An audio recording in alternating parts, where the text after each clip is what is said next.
Hi, this is Chris at the Wandering Bull.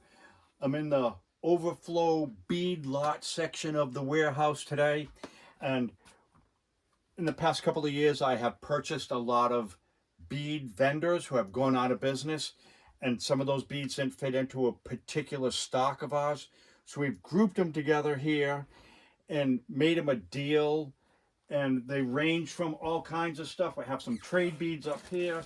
I got some red Italians braided in the necklace. I mean, it's full. Got some old Italians. I have some bugle beads, orange faceted beads. I mean, a lot of bling there.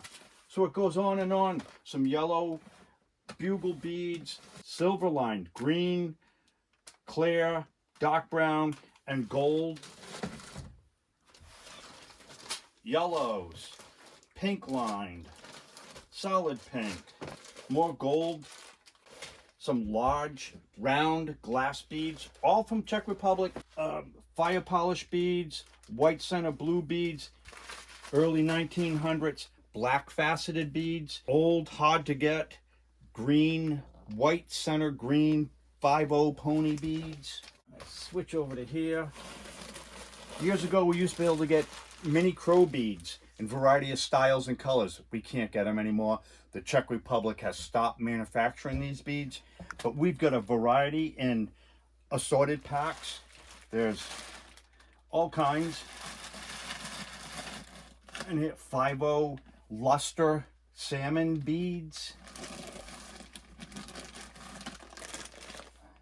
About 2 pounds of gray 1900s, 1920s beads. Old stock Italian whites at about a 10/0.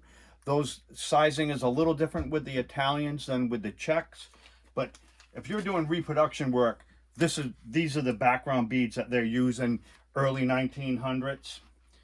So go to the website, check out the bead lots on the website, wanderingbull.com. And if you have any questions, if you've seen something here in the video, give us a call at 1-800-430-2855. Ask some of our knowledgeable staff. They'll be glad to help you out. And thanks for watching. Check us out on Facebook and Instagram.